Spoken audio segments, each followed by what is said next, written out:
You've probably seen those movies about medieval times. Dirty peasants, sure, but the sun still shines, crops still grow, people still manage. Here's what they don't show you. What if the sun just stopped? Not completely, but what if one morning you woke up and the sun was blue? What if it barely cast enough light to see your hand in front of your face?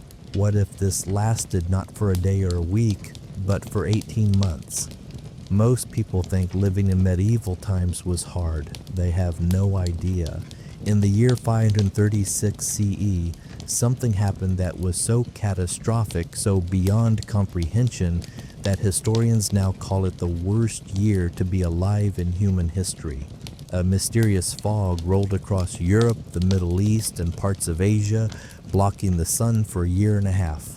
Not a cloud, not a storm, a fog that never lifted, turning day into a permanent, eerie twilight. The worst part? Nobody knew why, nobody knew when it would end, and absolutely nobody was prepared for what came next. If these stories help you sleep, a like or subscription would be cool. Also, drop where you're listening from and the time. I checked the comments, and it's crazy seeing people from Australia and Norway on the same video. Tonight, it's the year 536 CE, but before we go anywhere, get cozy. Actually cozy. Pillows good, blanket situation handled, perfect. Trust me on this one. Oh, congratulations, you just woke up in the Byzantine Empire. March of the year 536. You're lying on a straw mattress, not like your memory foam back home. This thing is basically a sack stuffed with whatever plants your family could gather last autumn. It crinkles when you move, pokes you in weird places, and it's definitely home to a few insects that you've learned to ignore. You can already tell something's wrong. Usually, dawn brings a warm glow through the wooden shutters of your one-room house, but today it's different. The rooster crowed, but the light hasn't followed. Maybe it's just cloudy. You've seen storms before. Your father's already by the door, peering outside with a confused look on his face. Your mother is stoking the small fire in the center of the room, the smoke escaping through a hole in the thatched roof. "What is it?" your mother asks, noticing your father's expression. He shakes his head. "Come look." You follow them outside, and that's when you see it. The sky is wrong. It's morning, but it looks like late dusk. And the sun, what you can see of it through the haze, is blue, not yellow, not orange. Blue and dim like a full moon rather than the sun. "Is it an eclipse?" you ask. Your father shakes his head again. Eclipses don't last this long, and the sun wouldn't be blue. Your family isn't the only one outside now. The whole village is emerging from their homes, faces turned upward, expressions mixed between awe and terror. Nobody has seen anything like this before. Old Elena, the oldest woman in the village, hobbles forward with her walking stick. She's at least 60, ancient by the standards of your time. She survived famines, wars, and 3 husbands. "It's the end times," she announces dramatically, just like the prophets foretold. "Darkness upon the land." "Oh, shut up, Elena," your father says, which is pretty bold considering how everyone respects her wisdom. "You said the same thing when that 2-headed calf was born 5 years ago. And have things gotten better since then?" she shoots back. "Emperor raising taxes, Goths and Vandals causing trouble everywhere. And now, this." She gestures toward the dim blue sun. "Mark my words." You know your father's worried though, despite his brave face. Your family, like most others in this time, are farmers. You grow barley, some vegetables, keep chickens and a goat. Now you're utterly dependent on the weather, on the sun. As a child of about 10, your job is to help with the animals and collect eggs. You've already noticed the chickens are confused. They went back into their coop after coming out briefly, Animals can sense when things aren't right. What does it mean? You ask your father, tugging at his rough homespun tunic. I don't know, he admits, which scares you more than anything else. Your father always knows what to do. But we should get to work anyway. The fields won't plow themselves. But even as he says it, you can feel how cold it is. Not winter cold, but certainly not the spring warmth you'd expect in March. Your breath forms small clouds in the air. It's freezing, your mother says, wrapping her shawl tighter. How can it be this cold? Yesterday was warm. Your family goes about the morning chores, but everything feels off. The goat is agitated. The chickens won't leave their coop, and there's an eerie quiet over the village. No birds singing. Even the insects seem silent.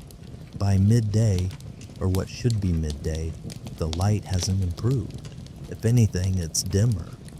The blue sun hangs in the sky like a ghost, providing barely enough light to see clearly. And here's the strangest part. You notice you're not casting a shadow. Neither is anyone else.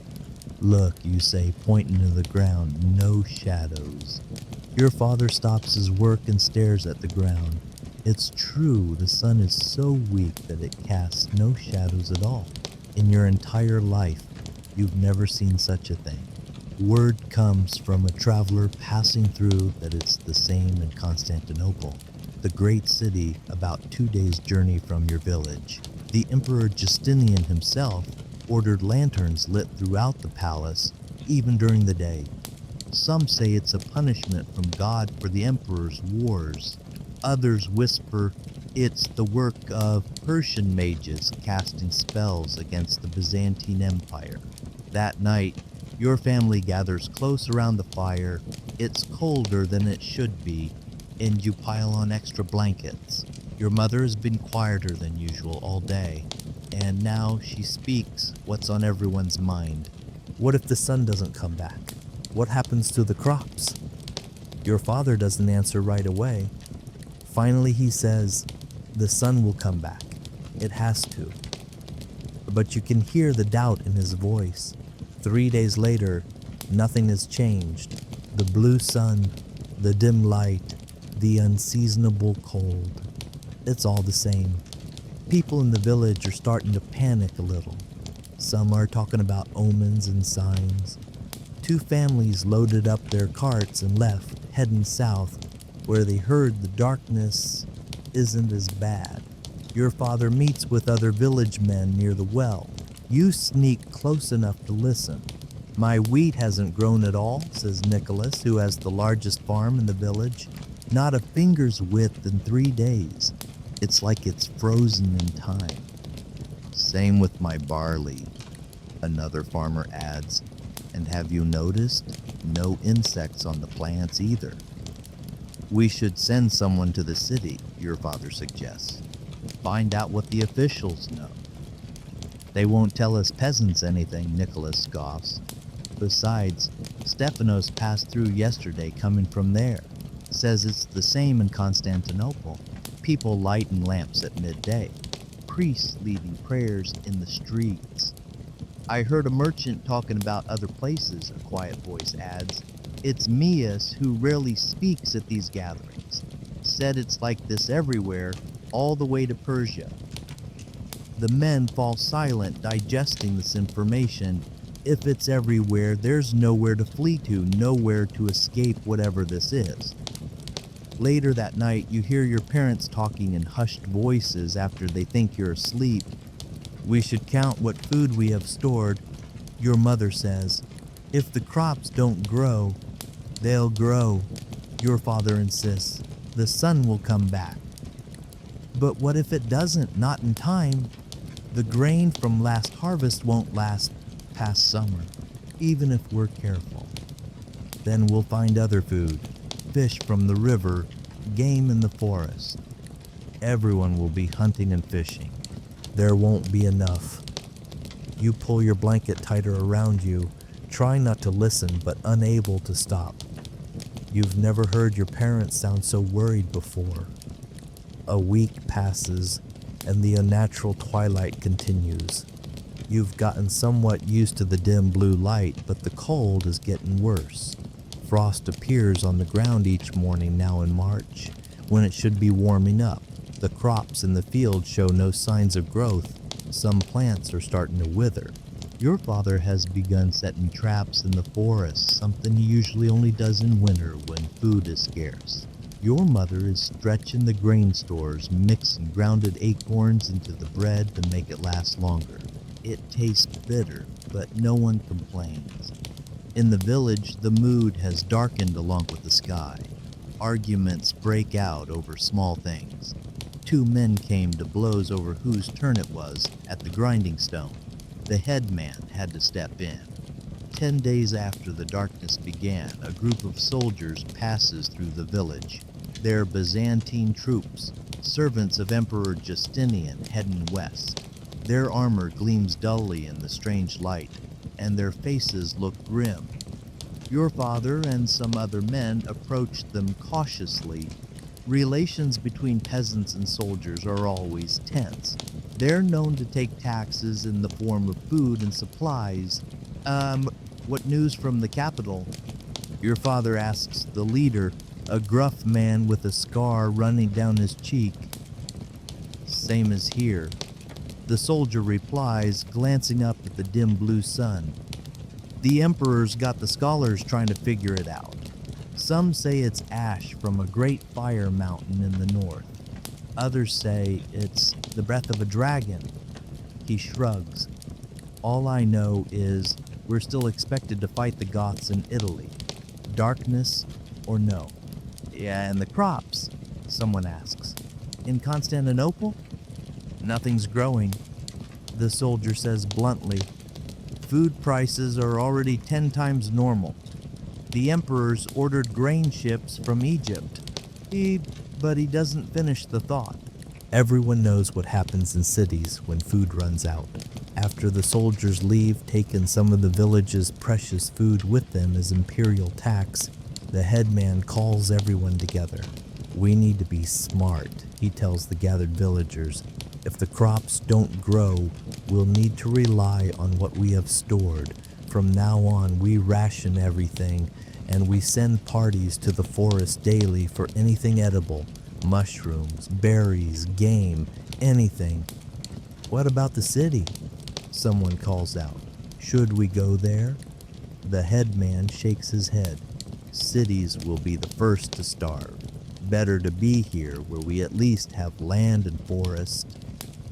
As people disperse, you notice how they're careful not to make eye contact with neighbors. Everyone is already thinking about their own family's supplies, mentally calculating how long they can last. That night, you awaken to the sound of a commotion outside. Your father grabs his pitchfork and goes to the door. Your mother holds you back. Through the crack in the door, you see flickering torchlight and hear angry voices. Someone has broken into the village storehouse where seed grain is kept. The headman and several others have caught the thief. It's Dmitri, whose family arrived in the village only last year. My children are hungry, he's shouting as they hold him. What was I supposed to do? We're all gonna be hungry, the headman says grimly.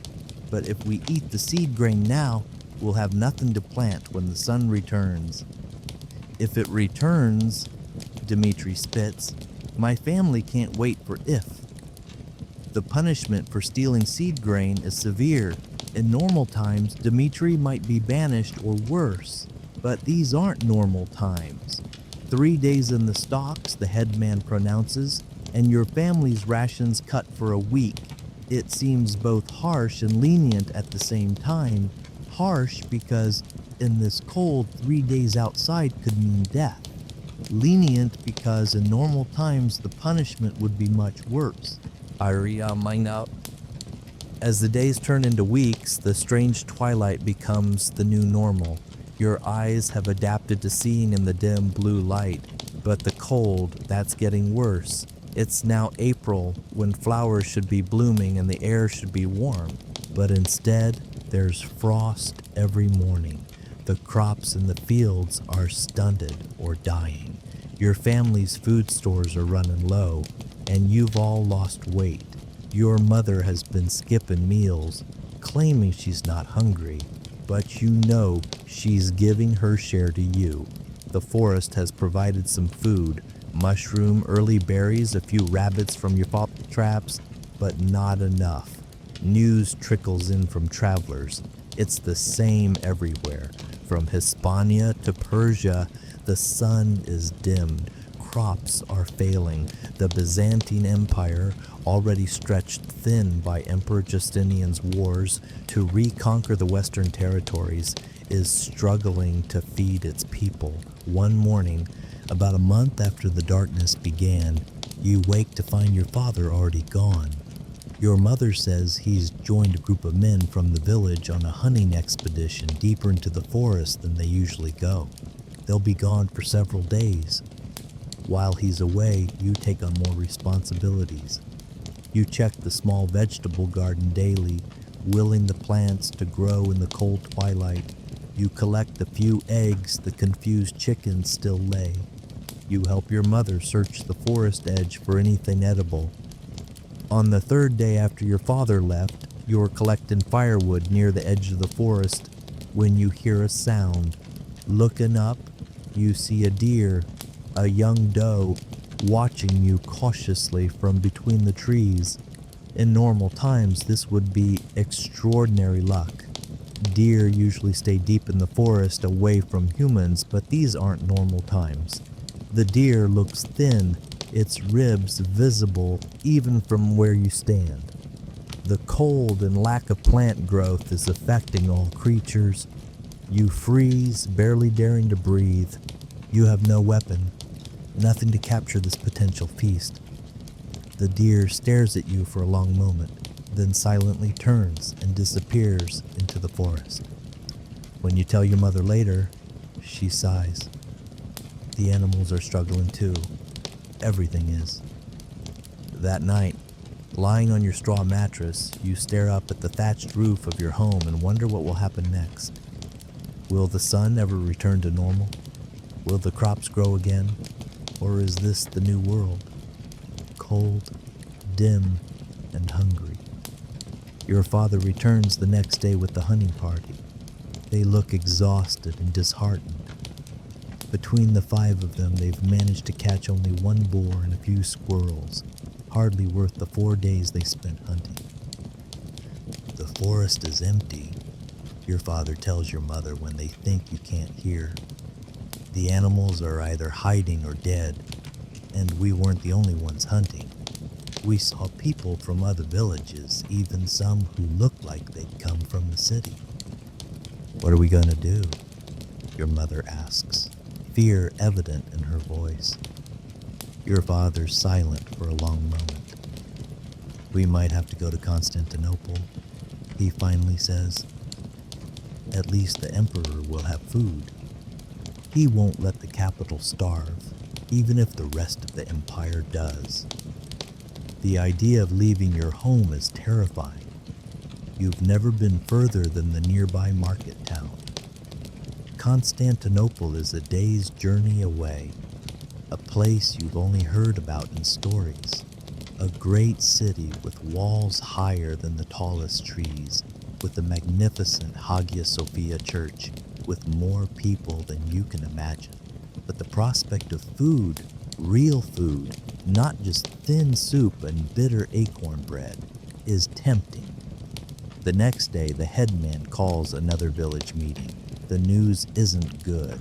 The imperial tax collectors are expected soon, and they'll demand their usual share of the village's production, darkness, or no. We barely have enough for ourselves, someone protests. How can we give anything to the emperor? We have no choice, the headman says wearily. If we refuse, they'll take it by force and punish us besides. Then what do? Your father asks. Wait here to starve? The headman has no answer. No one does. 2 days later, as the unnatural twilight continues into its 6th week, your family makes a decision. Like many others in the village, you'll go to Constantinople. The city will be dangerous, especially now. But staying means certain starvation when winter comes. You pack what little you can carry, some clothing, your mother's prized bronze cooking pot, a small sack of precious grain, a knife. Your father trades your goat to Nicholas for a small cart that you'll pull yourself since you have no horse or ox. The morning of your departure, you take a last look at the home you've known all your life. The dimness hasn't improved. If anything, the haze seems thicker, the blue sun fainter. The fields that should be green with growing crops are brown and withered as your family sets off down the road toward Constantinople, joining a stream of other desperate people all heading for the city. You wonder what will happen next in this darkened world. You've never known real hunger before, or real fear, but looking at the faces around you, gaunt, determined, frightened, you realize this is just the beginning.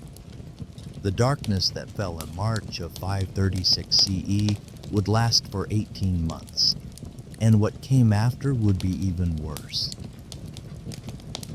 The road to Constantinople is packed with people, not just from your village, but from every farm and settlement for miles around. Everyone has the same hollow-cheeked look, the same desperate hope that the great city might offer salvation from the endless twilight that swallowed the world. Your family's small cart creaks as you help your father pull it over the rutted road. Inside are your few possessions and your mother, who twisted her ankle on the first day of travel.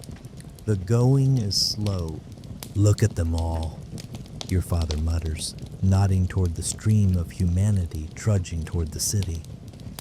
The emperor's gonna have his hands full, if he even lets us in, says a man walking nearby, overhearing.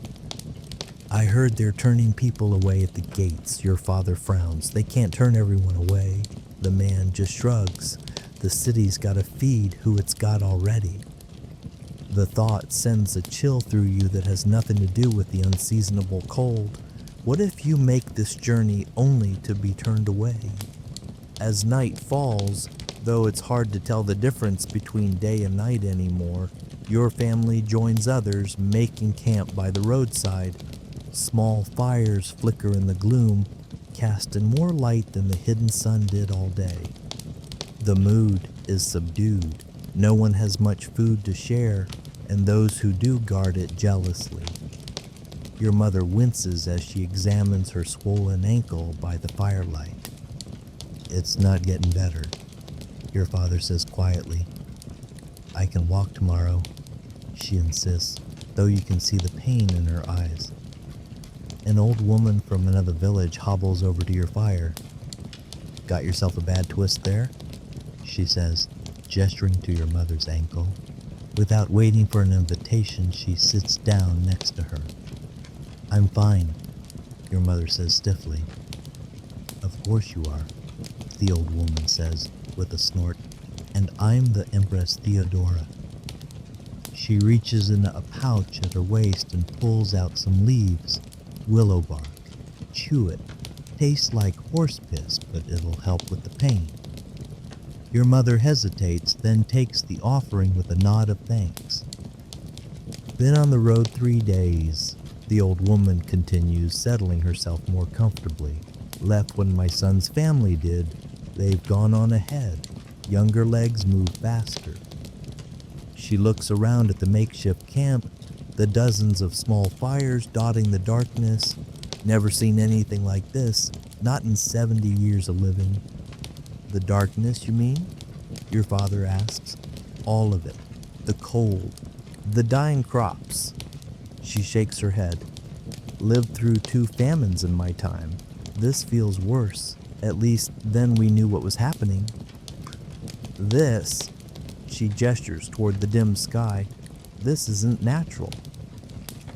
In the morning, if you can call it that, when the sky merely shifts from black to a deep blue twilight, your family continues toward Constantinople.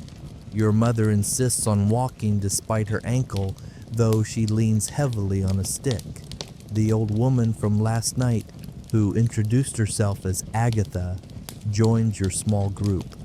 Safety in numbers, she says, though you suspect she's just lonely. By midday, the great walls of Constantinople come into view. Even in the dim light, they're an awesome sight. Massive stone barriers stretching across the horizon, taller than anything you've ever seen. Above them rise domes and spires, the tops of palaces and churches. But something's wrong. The road leading to the main gate is completely jammed with people, hundreds of them, maybe thousands. And the gate itself is closed with armored soldiers standing guard before it. That doesn't look good, your father says, stating the obvious. As you get closer, you can hear shouting. The crowd is angry, demanding to be let in. The soldiers keep them back with spears and shields. Citizens of the Empire only, one soldier bellows through a metal helmet. By order of Emperor Justinian, show proof you are registered for the Annona or turn back. The Annona is the system of grain distribution for citizens of the capital. Your family, as rural farmers, has no such registration. What do we do now? Your mother asks, her face pale with pain and fear. Your father surveys the scene, thinking, we need another way in, he says finally. A smaller gate, maybe, or someone who can vouch for us. The harbor of Theodosius, Agatha pipes up. Everyone turns to look at her. My son works the docks there. If we can find him, he might help.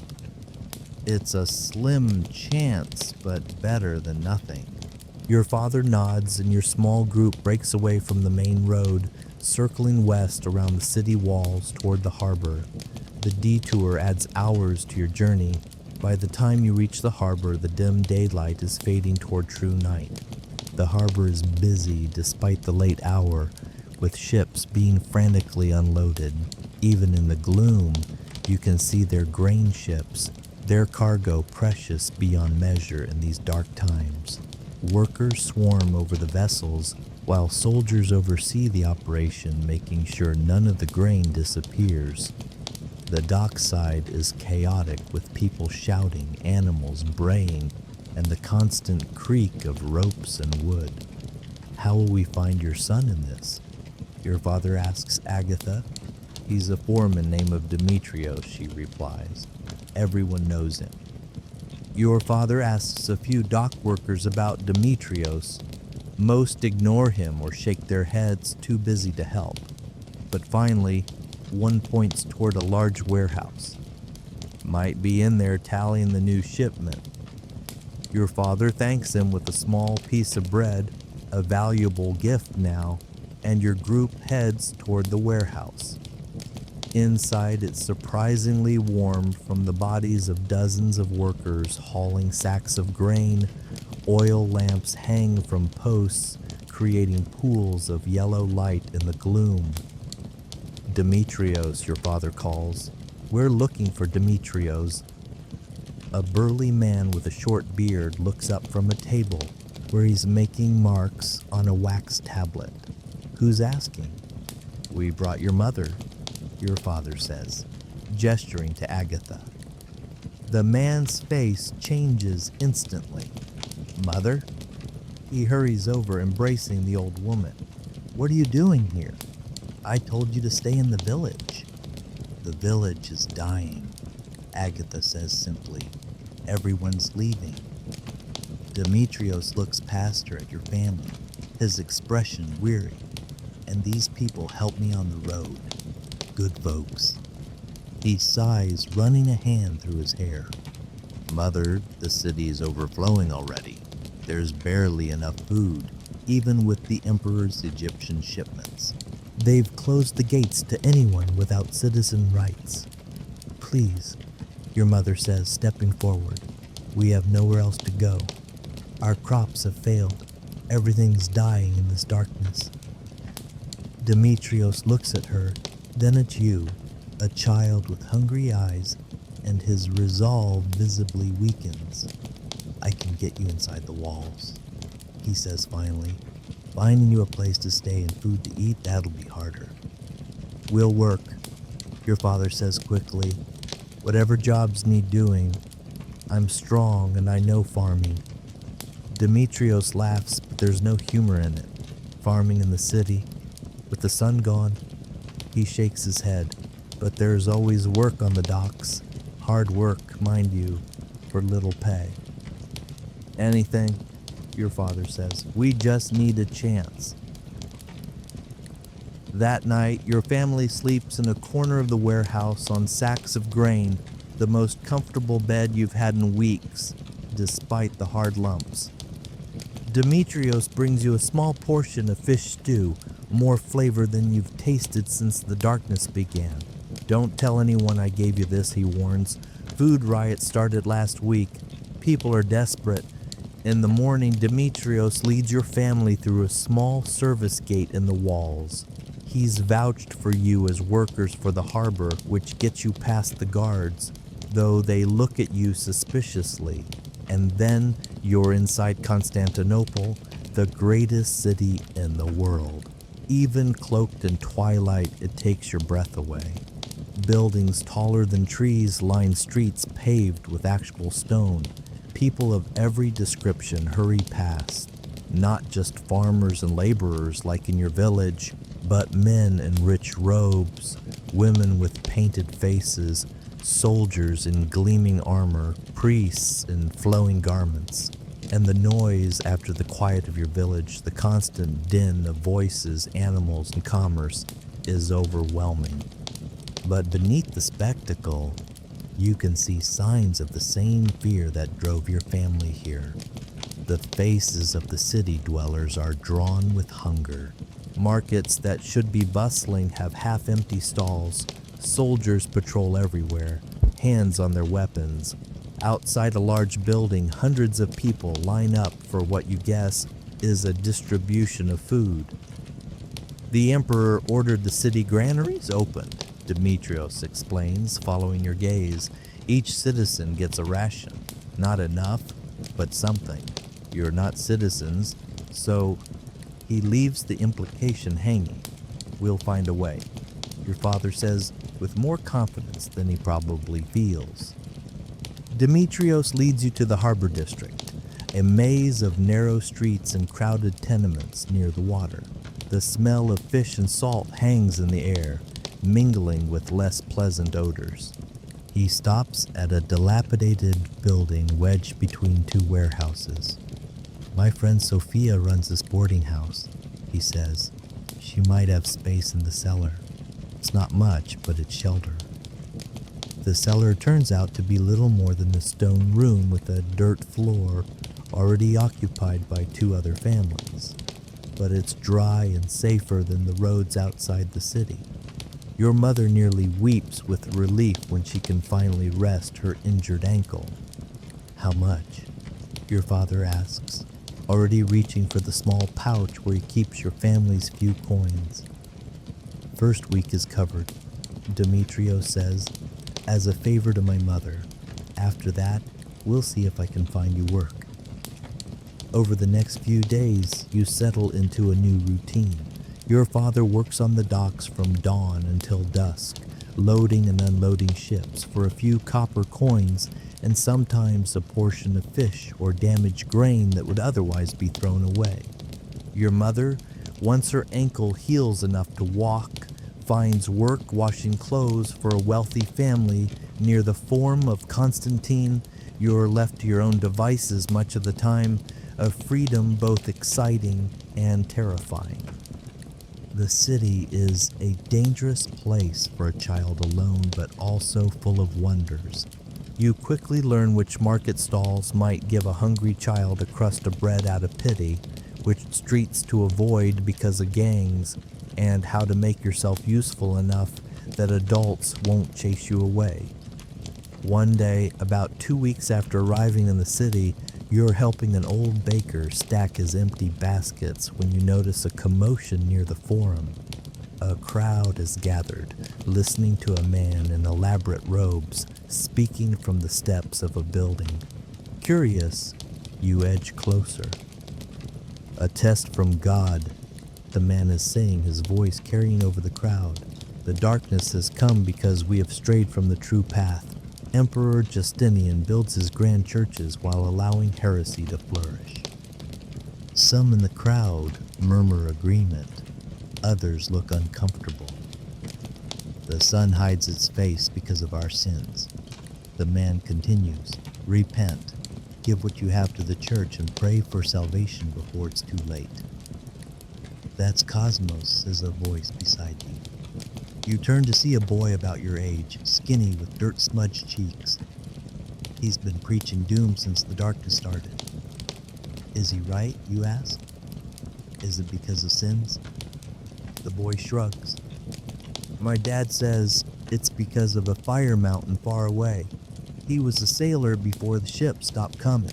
Says he saw one once, spitting fire and smoke into the sky. A fire mountain sounds just as implausible as divine punishment, but you don't say so. I'm Theo, the boy offers. I'm from the country, you reply, just got here. Theo nods like this, explains everything. Lots of country people coming in. City folks don't like it, say there's not enough food already. As if to emphasize his point, a disturbance breaks out at the edge of the crowd. People are shouting, pushing. You stand on tiptoe to see what's happening. A cart has arrived carrying loaves of bread, likely headed for one of the city's food distribution centers. But people are swarming it, grabbing at the precious food. The driver cracks his whip, trying to keep them back. Soldiers are running toward the scene. Come on, Theo says, tugging at your sleeve. When there's trouble with food, you don't want to be nearby. Soldiers don't care who they hit. You follow him down a narrow side street away from the commotion. Behind you, you can hear shouting and the sounds of fighting. Happens all the time now. Theo says matter-of-factly, my mom says if the darkness doesn't lift soon, the whole city will tear itself apart. As the weeks pass, summer arrives. Though you'd never know it from the temperature, it remains unseasonably cold, with frost appearing some mornings, even in June. The blue sun continues to shed its weak light through the haze. If anything, the dimness seems to be getting worse. News from outside the city is grim. Crops are failing across the empire. Food grows more expensive by the day. Emperor Justinian has ordered more grain ships from Egypt and North Africa, but they can't feed everyone. The poor suffer first, as always. Your family situation is precarious. The work on the docks is sporadic. Some days your father comes home with pay. Other days, there are no ships to unload. Your mother's employers have cut her wages, claiming financial hardship. The small room you share with two other families feels smaller as tensions rise. One evening, your father returns from the docks with a small package wrapped in cloth. His face is tense but excited as he gathers your family in a corner of the cellar, away from the others. Look, he whispers, unwrapping the bundle to reveal a handful of beans, some withered vegetables, and a small piece of salted fish. From a ship that came in today from the south. The captain said the darkness isn't as bad there. We should go south then, your mother says immediately. Your father shakes his head. No ships taking passengers. And the roads. He doesn't need to finish. You've all heard the rumors about the roads. Bandits, desperate people, entire villages stripped bare by hungry travelers. We plant these, he says instead, pointing to the beans. I found a spot near the city wall, a little garden patch someone abandoned. Plant. Your mother looks skeptical. In this darkness, in this cold, we have to try. Your father insists. We can't depend on dock work forever. The next day, you help your father in his secret garden, a small plot of earth in the shadow of the massive city walls. The ground is hard, resistant to the crude tools you fashioned from scrap wood. But your father works with determination, turning the soil, creating neat rows. Just like home, he says, trying to sound cheerful, except for the giant wall blocking what little sun there is. Will they really grow? You ask, looking doubtfully at the beans he's carefully placing in the earth. They might, he says, if the darkness lifts soon. If not, he doesn't finish the thought. As you're covering the last of the seeds, a shadow falls over you. Looking up, you see two city guards watching your work with interest. What's this then? One asks, his hand resting casually on a sword hilt. Digging by the city walls? Your father stands slowly, wiping dirt from his hands. Just a small garden, sir, trying to grow a few vegetables. The guards exchange looks. The emperor's declared all food production under imperial control, the second guard says. Private gardens aren't permitted during the emergency. We're just trying to feed ourselves, your father protests. We won't take from anyone else. Rules are rules, the first guard says. Then he lowers his voice. Look, I don't like it either, but people are watching. If we let you garden here, everyone will want their own plot. And then what? Fighting over every scrap of dirt in the city. Please, your father says, my family's hungry. The guards look uncomfortable. Finally, the second one sighs. We didn't see anything today, but don't come back here. Find somewhere less obvious. Inside the buildings, maybe. Some folks are growing things on rooftops. Your father nods gratefully, and you quickly gather your makeshift tools. As you walk back toward your cellar home, your father's quiet, thinking. We'll find another spot, he eventually says, somewhere hidden. But you both know the truth. There are few secrets in a crowded city full of hungry people. And as the unnatural winter stretches into what should be summer with no sign of the sun returning, the chances of growing anything at all seem slimmer by the day. That night, as your family huddles together for warmth in the cellar, you hear people in the street outside shouting about a new proclamation from the emperor.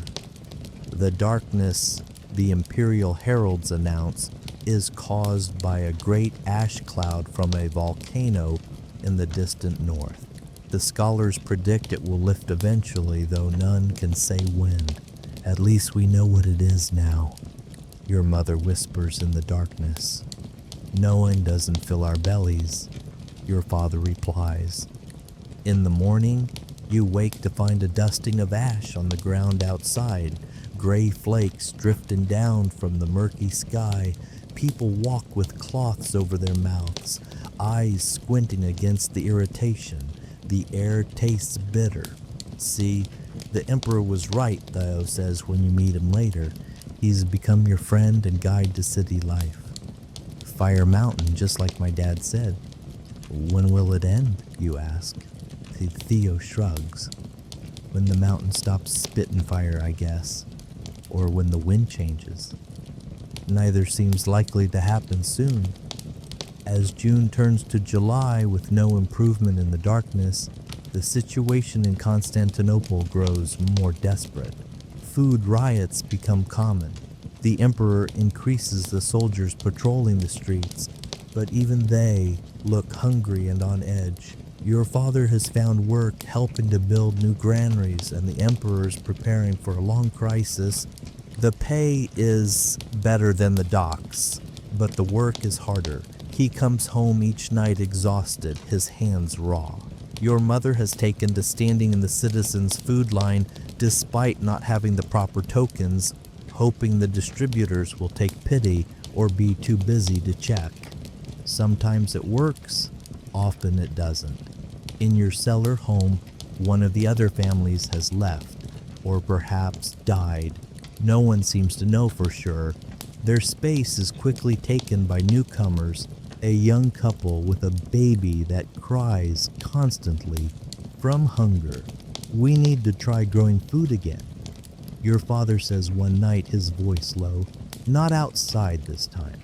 Theo told me about people growing mushrooms in cellars like this. They don't need sunlight. Mushrooms?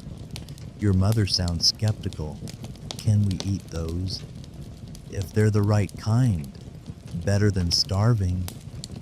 The next day, your father trades his good knife, one of the last valuable things you own, for a sack of mushroom spores and instructions on how to grow them. He sets up a small bed of damp straw in the darkest corner of the cellar, carefully mixing in the spores. Now we wait, he says. If we're lucky, we'll have food in a few weeks. If you can survive that long, you think, but don't say, the mushroom experiment gives your family something to hope for, a project to focus on beyond the daily struggle for food. Each day, your father carefully tends the growing medium, keeping it moist but not too wet. Meanwhile, the unnatural winter continues. The brief summer that Constantinople should be enjoying never arrives. The blue sun hangs in the sky like a dim, sickly eye, providing barely enough light to see by. Frost appears on the ground even in July, killing any plants hardy enough to have survived this long. One morning, about a week after starting the mushroom bed, you wake to find your mother shaken with fever.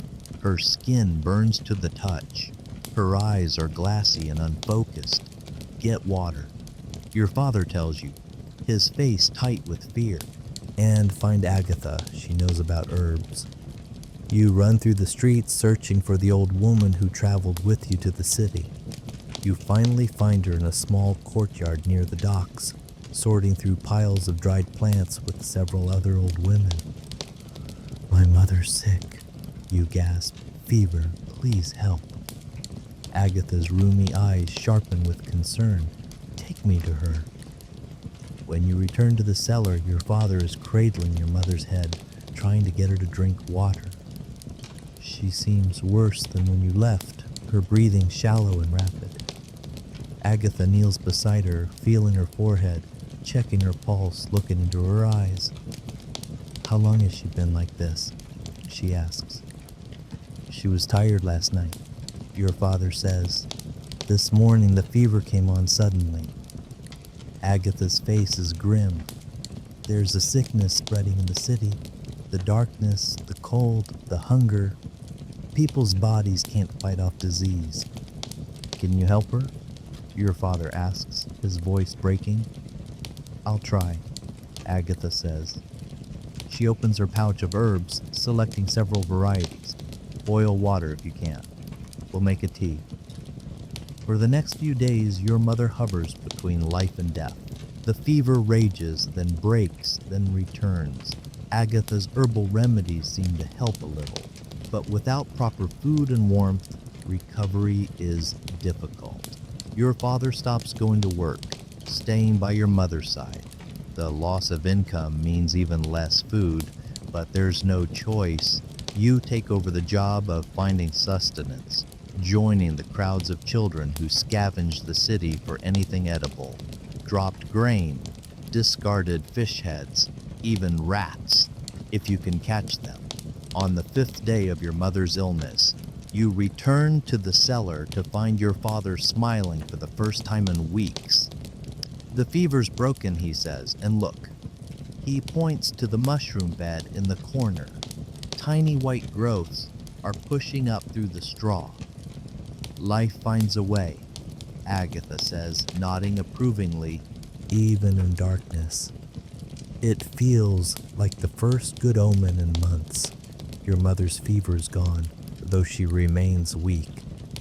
The mushrooms are growing, promising food in the near future. Perhaps things are finally turning around, but that night, as your family sleeps, shouts and screams erupt in the street outside. Your father jerks awake, motioning for you to stay put as he creeps to the cellar door. What is it? Your mother whispers, her voice frail. Before he can answer, the door bursts open.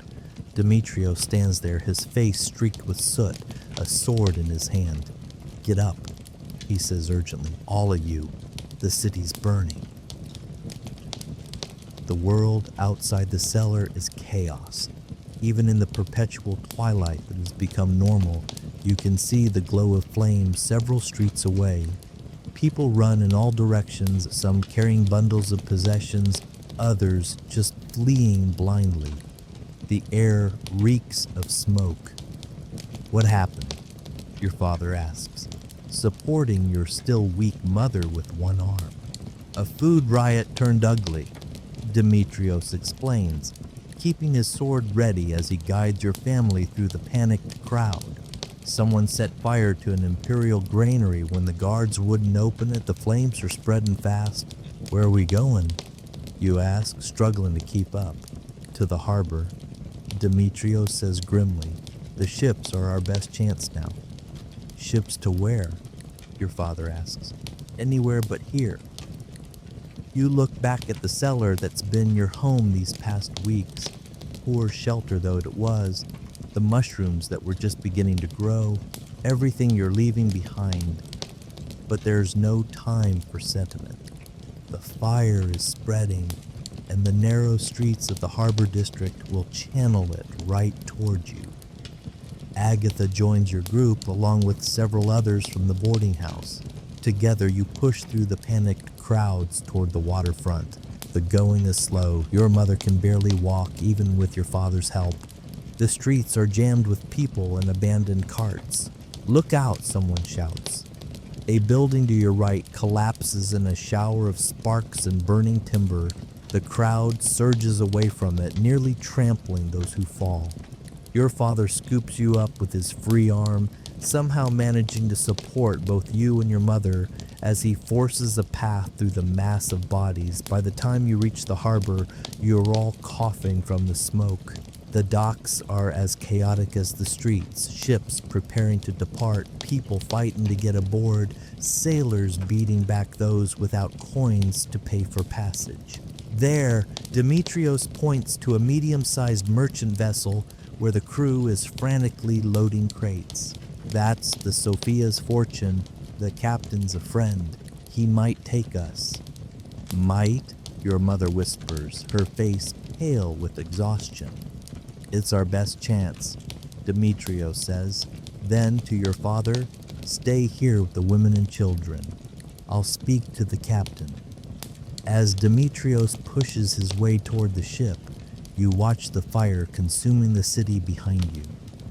Constantinople, the greatest city in the world, is burning.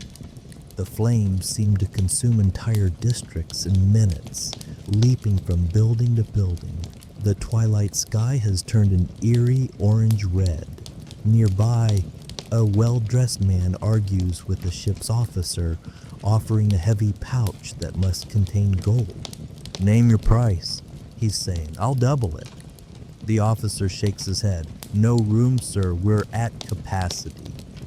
"My children," the man pleads, gesturing to two small girls clinging to his legs.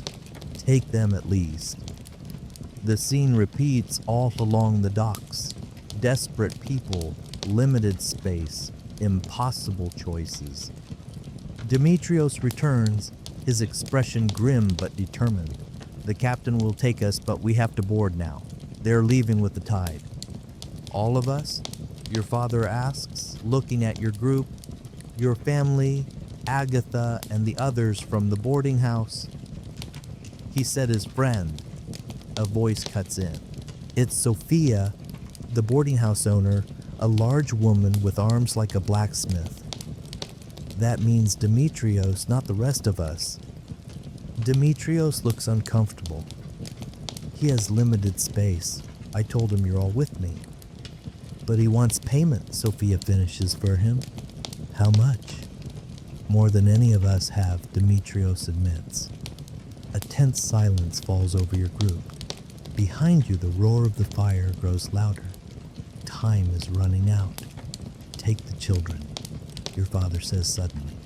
"That's all I ask. Our child and any others here. The adults can find another way." No, your mother protests, clutching you tighter despite her weakness.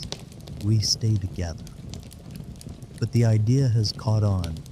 Other parents in your group are nodding, pushing their children forward. Please, your father says to Demetrios, whatever coin we have, whatever valuables, it's all yours if you can get the children on that ship. Demetrios looks torn, glancing from the desperate parents to the waiting ship. Finally, he nods. I'll try, he says. Gather whatever you can offer quickly. The next few minutes are a blur. Parents frantically search in their bundles for anything of value. Children crying, not wanting to be separated, your own parents arguing in hushed, urgent tones. I won't leave you. You insist when your father kneels before you. Listen to me, he says, gripping your shoulders. The fire is coming. The city may not survive. This ship is your best chance. Then you come too. There's not enough room, not enough money. His voice breaks. Your mother and I will find another way out, another ship. We'll find you again. I promise. Before you can protest further, Demetrios returns. The captain says he'll take 6 children. No more. We need to decide now. The adults in your group look at each other, a terrible understanding passing between them. There are 12 children among you. How do they choose? The youngest, Agatha says firmly. The smallest ones who have the most life ahead of them. No one argues. The calculation is cruel but necessary. You're not among the 6 youngest. At 10 years old, you're somewhere in the middle. Your parents realize this at the same moment you do. Wait, your father says desperately to Demetrios. What about you? Are you boarding? I have to, Demetrios says. I paid my passage weeks ago when the ships first started leaving. Take my child in your place, your father pleads. I'll pay whatever I have. Demetrios hesitates, looking from your father's face to yours. Behind you, the fire has reached the edge of the harbor district. The heat is palpable now, smoke thickening the already dim air. All right, he says finally. But we have to go now. There's no time for proper goodbyes. Your mother pulls you into a fierce hug, whispering that she loves you. Your father presses something into your hand, a small wooden carving of a bird that he made for you years ago. For luck, he says, remember us. And then you're being hustled toward the ship with the other chosen children. The youngest ones are sobbing. A little boy of about 5 keeps trying to run back to his mother, only to be caught and carried forward by Demetrios. You look back once, your parents stand at the edge of the dock, your mother leaning heavily on your father, both waving. Behind them, the city burns. It's an image that will stay with you forever. The ship is crowded with people and cargo. You and the other children are led below decks to a small space among crates of what smells like spices. It's dark and cramped, but safer than the burning city you're leaving behind. Stay here, Demetrios tells you. I'll check on you when I can. As he turns to go, you grab his sleeve. My parents, you say, will they find another ship? Demetrios's face is unreadable in the dim light. There are other ships, he says carefully, and your parents are resourceful. Try to rest now. You can feel the ship beginning to move, ropes being cast off, oars splashing. Through a small porthole, you catch a last glimpse of Constantinople, a city of shadows and flame, disappearing into its unnatural twilight. The journey is miserable. The ship is overcrowded, food and water strictly rationed. Many passengers are sick from the constant rocking or from drinking seawater in their thirst. The children huddled together for warmth and comfort, sharing stories about the families they left behind, making promises about what they'll do when they're reunited. You don't join in these conversations. Something about Demetrios's careful wording when you asked about your parents has planted a seed of doubt in your mind. There are other ships, he said. Not they'll find another ship or they'll be fine, just there are other ships. On the third day at sea, you corner Demetrios when he brings your group's daily ration of water and hard biscuits. Tell me the truth, you demand, about my parents, about the others we left behind. Demetrios sighs, setting down the water jug. What do you want me to say? That they surely found passage on another vessel, that they definitely escaped the fire. I don't know these things. But you think they didn't, you press. He looks at you for a long moment, then sits down on a crate across from you. Listen, he says quietly. The harbor was in chaos. The fire was spreading. Most ships were already full or leaving in panic. Could your parents have found passage? Yes. Was it likely? No. He runs a hand through his hair. I'm sorry. That's the truth. The words hit you like a physical blow. You've been holding on to hope, telling yourself that your family would be reunited soon. Now that hope feels foolish. Why did you take me instead of yourself? You ask. Because I saw something in your father's eyes, Demetrios says simply. The same thing I saw in my own father's eyes years ago when he put me on a ship during the Persian Wars, the look of a parent who will do anything to save their child. He pauses. I couldn't refuse that. You're silent for a long moment, processing this. Where are we going? You finally ask. Sicily, Demetrios says. It's part of the empire, but far from Constantinople. The captain has trading contacts there, and they say the darkness isn't as bad in the west. That night, alone in your corner of the hold, you cry silently for your parents, for your village, for everything you've lost to the darkness and chaos. You clutch the wooden bird your father gave you, your last connection to your old life. By the time dawn breaks, though in the strange time of darkness, dawn is just a subtle lightening of the gloom. You've cried yourself out. Something has changed inside you. The child who left that Byzantine village months ago is gone. In their place is someone harder, someone who understands that survival sometimes means terrible loss. The voyage to Sicily takes nearly 2 weeks. The weather's unpredictable, storms that seem to come from nowhere, sudden drops in temperature, periods of complete calm when the oarsmen strain to move the heavily laden ship. Through it all, the sky remains dim, the sun a pale blue disk barely visible through the haze. You learn that Sicily is an island once part of the Western Roman Empire, now reclaimed by Emperor Justinian's generals as part of his grand plan to restore Rome's ancient glory. The captain chose it because it's fertile farmland, less dependent on grain imports than Constantinople. If anywhere might have food during this crisis, it's Sicily. When you finally sight land, a dark smudge on the horizon that gradually resolves into mountains and coastline, the mood on the ship lifts. People who have barely spoken for days suddenly find their voices, pointing out landmarks, making plans. We'll dock at Syracuse, Demetrios tells you and the other children. It's a good-sized city. We can find work there, shelter. What kind of work can children do? Asks a girl about your age.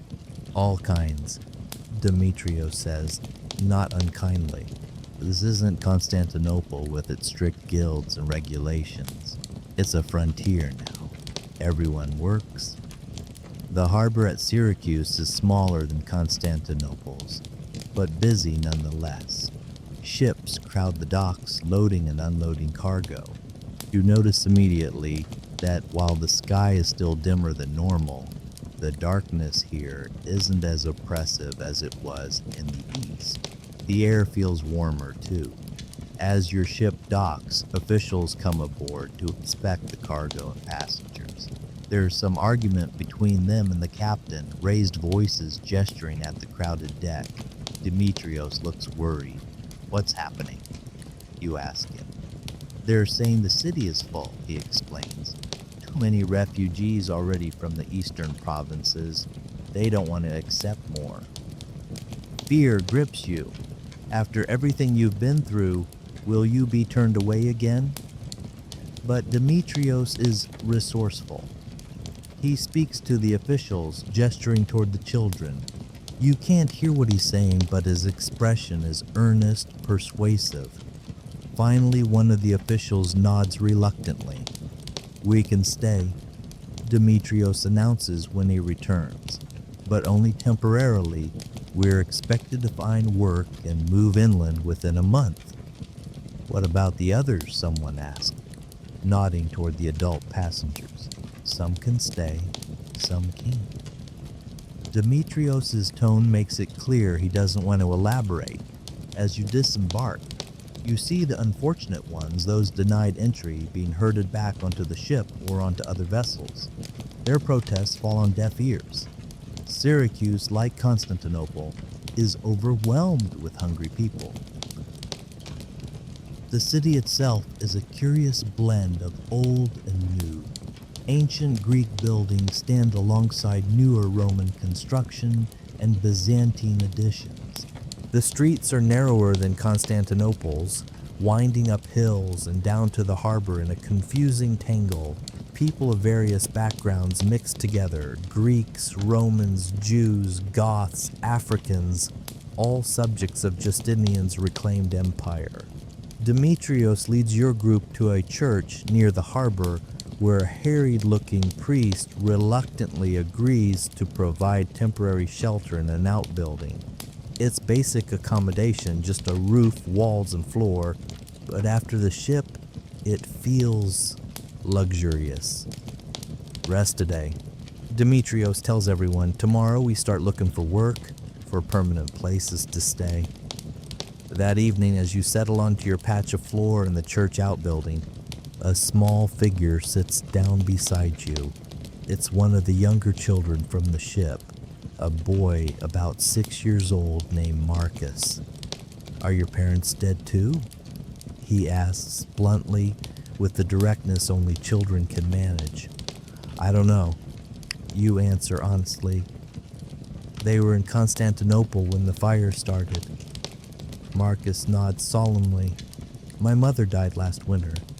My father put me on the ship before the fire reached us. He said he'd find another way out. He looks down at his hands. Demetrios says he probably didn't. You don't know what to say to comfort him, so you simply sit in silence together. Two children adrift in a world turned upside down by darkness. The next morning, Demetrios divides your group into smaller units for efficiency. You, Marcus, and 2 other children are assigned to stay with Demetrios himself. I had connections here, he explains. A cousin who works in the grain storage. He might be able to help us. The cousin, a bald man named Paulos, lives in a small house on the outskirts of Syracuse with his wife and 3 children. When Demetrios shows up with 4 more children in tow, Paulos is less than pleased. Have you lost your mind, he demands. We can barely feed ourselves. We won't be a burden, Demetrios promises. The older ones can work. I'll find jobs for all of us. Work where? The city's flooded with refugees. Every position has 10 people fighting for it. The argument continues inside while you and the other children wait in the dusty street. Finally, Paulos' wife intervenes. You can't hear what she says, but whatever it is, it works. Paulos emerges from the house, still scowling but resigned. You can stay in the shed out back. He tells Demetrios, 2 weeks, that's all. And everyone works, even the little ones. True to his word, Paulos finds work for all of you. You and the oldest girl, Lucia, are assigned to help at the grain warehouse where Paulos works, sweeping floors and running errands. Marcus and the other young boy, Titus, stay with Paulos's wife, helping tend the garden and chickens. The work is hard, but it comes with an unexpected benefit. Food, not much and not good quality, but regular meals of bread, cheese, and sometimes fish or vegetables. After months of near starvation, it feels like a feast. You begin to regain some of the weight you lost during the darkness, and there is hope here that wasn't present in Constantinople. Though the sky remains dim, the sun a pale shadow of its former self. Crops are growing in Sicily. Stunted and delayed, yes, but growing. Fishing continues, life adapts. One evening, about a week after your arrival, you're sweeping the warehouse floor when you overhear Paulos talking with another worker. A man from Africa says it's even better there. Paulos is saying, almost normal. Crops only a little behind. How can that be? The other man asks. The darkness is everywhere. Not equally. Worst in the east and north, better in the south and west. Something to do with wind patterns, they say. You think about this as you work. If the darkness is less severe in Africa, might it be possible that Constantinople will recover too? That your parents, if they survive the fire, might find their way to better conditions? That night, you ask Demetrios about it. Is it true the darkness is lifting in some places? He considers the question. Not lifting exactly. More like it was never as bad in some regions. Africa, parts of Hispania, even southern Italy, they've had more light all along. The ash cloud is thicker in the east. So Constantinople might improve too? Demetrios sighs. Maybe eventually, but there's the fire to consider and the famine that was already underway. He puts a hand on your shoulder. I understand you want to hope. Just be prepared for any outcome. The days settle into a routine. Work, meals, sleep, repeat. The shed behind Paulos's house is cramped but dry. You share it with Demetrios and the other children, all of you sleeping on straw pallets arranged around the small space. It's not comfortable, but it's stable, the first stability you've known since the darkness began. You notice changes in yourself. You're more watchful, more cautious with your food and possessions. You've learned to work quietly to avoid drawing attention. These are survival skills learned through hard experience. 2 weeks pass, then 3. Paulo stops mentioning the deadline for you to leave. Perhaps his wife has convinced him to let you stay, or perhaps he's realized the extra hands are useful around the warehouse. Whatever the reason, your temporary shelter becomes semi-permanent. Word reaches Syracuse about conditions elsewhere. Constantinople is rebuilding after the fire, but slowly. The darkness persists throughout the empire, though with regional variations. Crops continue to struggle in most areas. Famine spreads, and now there are rumors of a new threat. Disease spreading through weakened populations. Plague. You overhear Paulos telling Demetrios one evening. Started in Egypt, they say, moving north. People dying by the thousands. Here? Demetrios asks sharply. Not yet, but trade continues. Ships still come from Egypt. It's just a matter of time. That night, you dream of your parents. In the dream, they're standing on the burning dock in Constantinople, waving as your ship pulls away. But as you watch, the flames don't consume them. Instead, they find another vessel. They escape. They're searching for you even now. You wake with tears on your face, the wooden bird clutched tightly in your hand. Weeks turn into months. Summer, such as it is in this darkened world, gives way to autumn. The blue sun remains dim, but there are days when it seems a little brighter when the haze thins somewhat. On these days, spirits lift throughout Syracuse.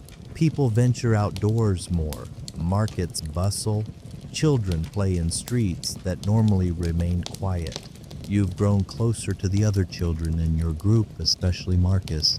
His resilience amazes you. Despite losing his parents and his home, he finds reasons to smile, to laugh, to play.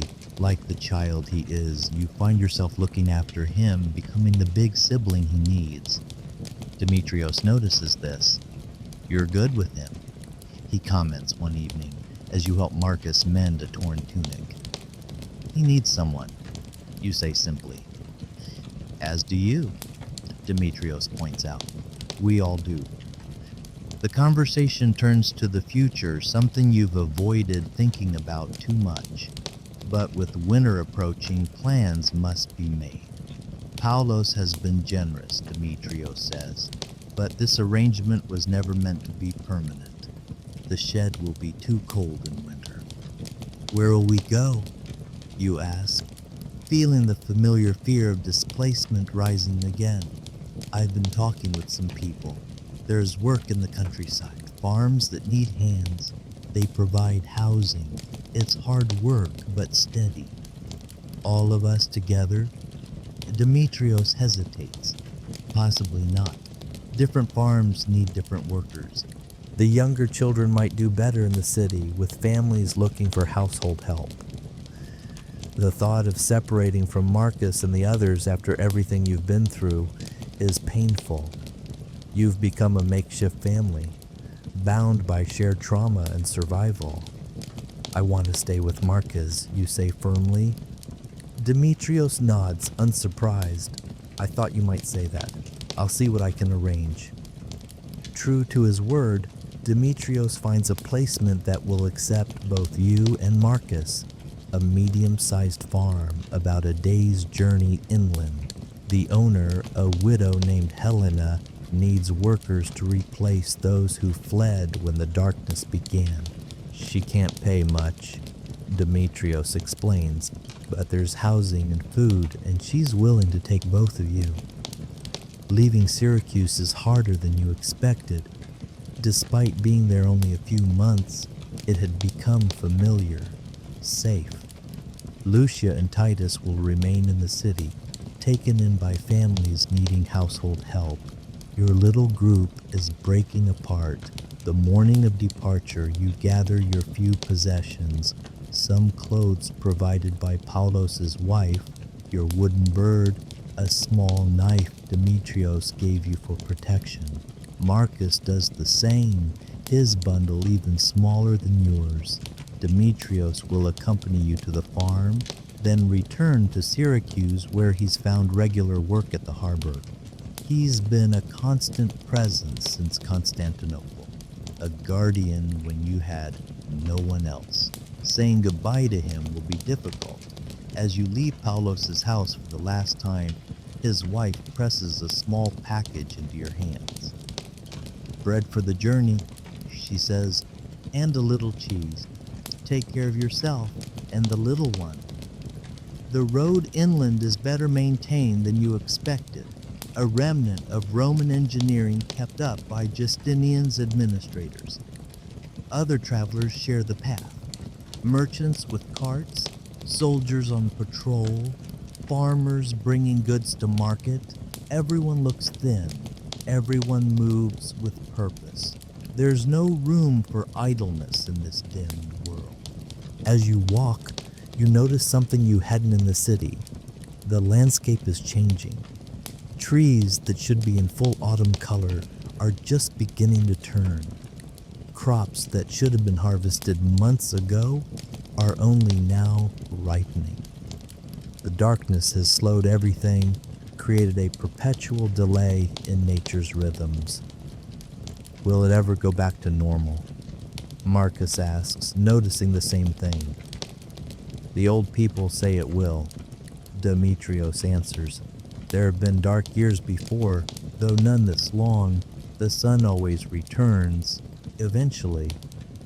By midday, you can see your destination in the distance, a cluster of buildings nestled in a small valley surrounded by fields. Smoke rises from several chimneys. Even from here, you can see workers in the fields harvesting whatever crops have managed to grow in the dim light. That's Helena's farm, Demetrios confirms, larger than most in these parts. She inherited it from her husband, who got it from his father, an old Roman family that stayed when others fled to Constantinople centuries ago. As you get closer, you can see the farm in more detail. The main house is stone, 2 stories tall. Around it cluster smaller buildings, barns, sheds, quarters for workers. The fields are extensive, growing what looks like wheat, olives, and vegetables. Sheep graze on a hillside. It's a substantial operation. Helena meets you at the edge of her property, a tall woman with iron gray hair and sun-weathered skin. Despite the general thinness that marks everyone in these hungry times, she stands straight and strong. "These are the children?" she asked Demetrios, looking you and Marcus over with a critical eye. "Yes, they're hard workers, both of them." Helena nods, apparently satisfied with what she sees. "They'll need to be. There's no place for idleness here." Her tone is firm, but not unkind. "Come, I'll show you where you'll stay."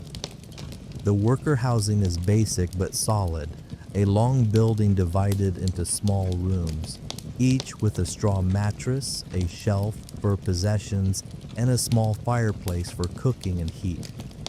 You and Marcus will share one of these rooms. Meals are communal, Helena explains, leading you through the farm. Everyone works, everyone eats.